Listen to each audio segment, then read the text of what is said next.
ආයුබෝවන් ඔයාලට recipe story YouTube channel එකට ඔයාලා ආදරයෙන් පිළිගන්නවා. අද මම ඉක්මනින් හදන්න පුළුවන් බිත්තර කරියක් හදන්න තමයි ලෑස්ති වෙන්නේ. අඩු බිත්තර ප්‍රමාණයකින් පවුල හැමෝටම කන්න පුළුවන් මේ විදිහට හැදුවොත්. ඒකට ඕන කරනවා බිත්තර 3ක්, ගම්මිරිස් කුඩු, ලුණු කුඩු අවශ්‍ය ප්‍රමාණයට, මිරිස් කුඩු තේ හැඳි 2ක්, කහ කුඩු තේ හැඳි භාගයක්, 3-5 කුඩු තේ හැන්දක්, රම්පි කෑල්ලක්, කරපිංචා, අම්මිරිස් කරල් 2-3ක්, තක්කාලි ගෙඩි භාගයක්, ලොකු ලුණු ගෙඩි භාගයකුත් කපාගෙන තියෙන්න ඕනේ. අඟල් භාගයක විතර ඉඟුරු කෑල්ලක්, තලාගත්තු සුදු ලුණු ගෙඩියක්, උරුඳු පොත්තක්, පොල් කිරි කෝප්පයක්, තෙල් මේසෙ හැඳි 2-3ක් විතර. ඉස්සෙල්ලාම අපි බිත්තර කඩාගෙන භාජනයකට දාලා ඒකට ලුණු කුඩු තේ හැඳි භාගයයි ගම්මිරිස් කුඩු 4-3ක් විතරයි දාලා හොඳින් මිශ්‍ර කරගන්න ඕනේ. හැන්දක් හරි ගෑරොප්පුවක් හරි මේකට ගන්නත් පුළුවන්. ඊට පස්සේ කුඩා ට්‍රේ එකක් අරගෙන ඒකේ තෙල් ස්වල්පයක් ගාලා බිත්තර මිශ්‍රණය ගාලා ස්ටීම් කරගන්න ඕනේ. මේකට කරි දීසියක් හරි ඕනෑම භාජනයක් ගන්න පුළුවන්. ඒත් කුඩා ප්‍රමාණයේ ට්‍රේ එකක් ගත්තාම ස්ටීම් කළාට පස්සේ පිළිවෙලකට ලස්සනකට කෑලි කපා ගන්න පුළුවන්. බිත්තර එක ලස්සනට හදා ගන්න ඕන නිසා මම කප් කේක් හදන භාජනයක් තමයි මේ සඳහා පාවිච්චි කරේ. ඔයාලට මේ වැඩේ බත්තු වෙනකොටම රයිස් කුකර් එකේ ස්ටීම් කොටසි තියලා ස්ටීම් කරගන්න පුළුවන්. එතකොට ලේසි. විනාඩි 2-3ක් විතර තමයි යන්නේ. බත් එක ඉදෙනකොට බිත්තර කරියකුත් හදලා ඉවර වෙන්න පුළුවන්. ඊට පස්සේ ස්ටීම් කරගත්තු බිත්තර සාමාන්‍ය ප්‍රමාණයේ කෑලි වලට කපලා ගන්න ඕනේ.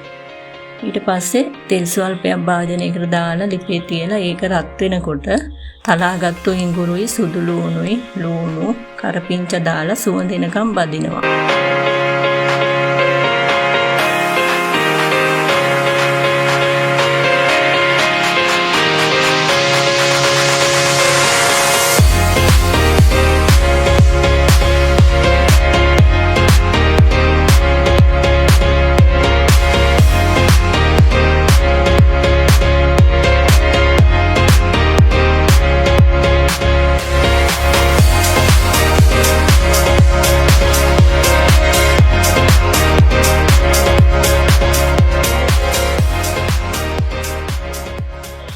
ඊට පස්සේ මිරිස් කුඩු 3-5 කුඩුත් එකතු කරලා තෙල් වල බැදගෙන කහ කුඩු පොල් කිරි එකතු කරලා ඒක හොඳට උතුරවා ගන්න ඕනේ.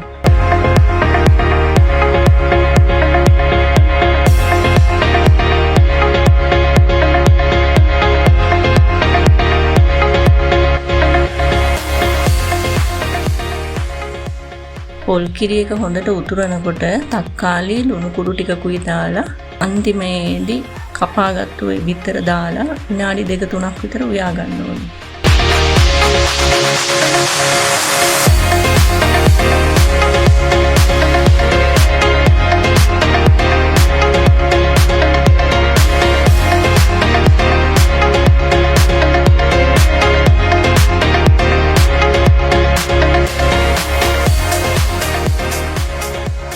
තව එකක් ලුණු දානකොට රස බලලා දාන්න. ඉස්සෙල්ලාම අපි බිත්තර ස්ටීම් කරනකොට ලුණු දාගත්තු නිසා.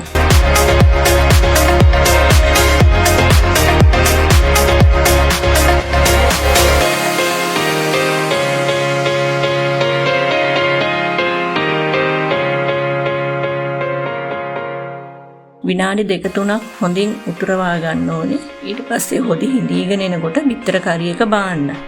රසම රස මේ බිත්තර කරිය ඔයාලත් හදලා බලන්නකෝ.